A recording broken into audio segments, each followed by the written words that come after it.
પ્રકરણ 15 ડંકી. બીજે દિવસે સવારમાં 4 વાગ્યામાં રામબાઈ ઉઠી, પાણિયારેથી ગાગર અને ગોળો લીધા, ઓરડીમાં જઈને વીરજી પાસે જઈને બેઠી અને તેના પગને સ્પર્શીને જગાડ્યો.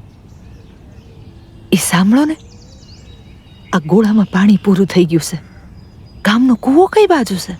હાલો, હું તમારે ભેગો આવું, ડંકી બતાવું. વીરજી આંખો ચોળતો બોલ્યો અને ઊભો થયો. ના ના હો, ભેગા ના હો, કોક દાંત કાઢશે. રામબાઈ હસીને બોલી. મને ખાલી કઈ દશામાં ડંકી છે એ કહી દો. છતાં વીરજી સાથે ગયો. બંને મોઢામાં બાવળનું લીલું દાંતણ ચાવતા રામજી મંદિરની પાછળ ગામ અંદર જતા રસ્તે ઉપડ્યા. રામબાઈની જમણી કાંખમાં ગાગર, ડાબા હાથમાં દાંતણ, માથે મહોતું મૂકીને બનાવેલી ઈંઢોણી અને એના પર માટીનો ગોળો. એક વાત પૂછું? રામબાઈ કાંખમાં ગાગર સરખી કરતી બોલી. વીરજીએ માથું હલાવીને હા કહી. અહીંયા અમારા બાયુ માણાને જાજરું જવું હોય તો ક્યાં જવું? હું ગઈકાલની પેસા પાણી નથી ગઈ, તે બોલી. વીરજી એ સાંભળીને ઊભો રહી ગયો. રામબાઈ નીચું જોઈને ઊભી રહી ગઈ. વીરજીએ દાંતણ થૂકીને વધેલો ટુકડો વાડમાં ફેંકીને કહ્યું, તમે 2 દિવસથી કુદરતી જરૂરિયાતોને રોકી રાખી. તે થોડો ગુસ્સે થયેલો. રામબાઈ નીચું જોઈને ઊભી રહી. આ ગાગર ને ગોળો અહીંયા જ મૂકી રાખો ને પેલા હાલો, હું તમને જાજરૂ જવા કોક જગ્યા બતાવું. કહીને વીરજીએ રામબાઈના હાથમાં રહેલી ગાગર અને માથા પર રહેલો ગોળો લઈ લીધા. ત્યાં જ રસ્તામાં મૂક્યા. રામબાઈનો હાથ પકડ્યો. રામબાઈ તો વીરજીના હાથ તરફ જ જોતી રહી. વીરજી તેને ખેંચતો ઘર તરફ લઈ ગયો. એક તાંબાનો લોટો લીધો. ફળિયામાં ઘોડીને પાણી પાવા માટે આંબા નજીક એક કુંડી હતી, ત્યાંથી લોટો પાણી ભર્યું. રામબાઈનો હાથ છોડ્યા વિના તે તેને ઝાંખા અંધારામાં ખેતરો તરફ રસ્તે લેતો ગયો. ખેતરના રસ્તે જે ઊંડી વાડ હતી ત્યાં અંદર તરફ જતા રહેવા કહ્યું. રામબાઈ શરમાઈને અંધારામાં જાડી ઝાંખરા વચ્ચે જતી રહી. બહાર વીરજીએ રાહ જોઈ. એ પાછી આવી ત્યારે બંને ફરી પાછા જ્યાં ગોળો ગાગર પડ્યા હતા ત્યાં ગયા અને ગામના પાદરની ડંકીએ ગયા. વીરજીએ ડંકીનો હાથો પકડીને સિંચી. રામબાઈએ ગાગર ગોળો ભર્યા. ગામમાં પાદર પર કોઈ હતું નહીં. રામબાઈ ગોળો માથે ચડાવતી હતી ત્યારે વીરજીએ કહ્યું, તો પછી એક કામ કરો ને, અહીં પાણી તાજું છે, નાહી લ્યો, હું ડંકી હાંકી દઉં. રામબાઈએ સાંભળીને શરમાઈ ગઈ.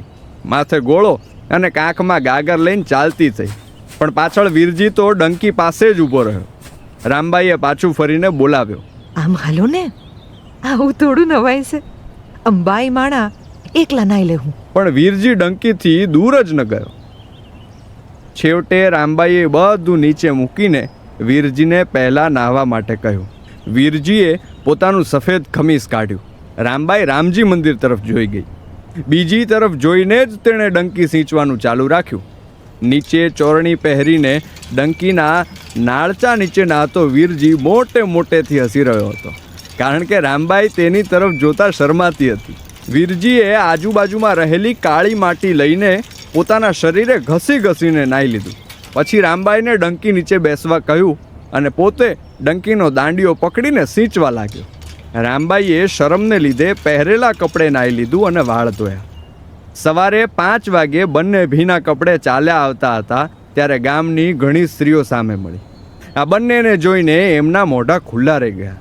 તે દિવસે ગામમાં ફેલાવાનું હતું કે હજુ ગઈકાલે જ લગ્ન કરીને આવેલા આ બેશરમ છોકરાઓ ગામને પાદર ભેગા નાહવા ગયા હતા. ગામ માટે જે નાદાની હતી એ આ બંને માટે જીવતરભરની દોસ્તીનું પહેલું પગથિયું હતું. રામબાઈએ ઘરે આવીને પોતાની કાળી ઘાઘરી અને લીલું પોલકું પહેર્યા. વીરજીએ પોતાના બાપુના સફેદ ખમીસ અને ચોરણી પહેર્યા. રામબાઈએ ગાવડીને દોઈ અને વીરજીએ ઘોડીને રજકો નાખ્યો.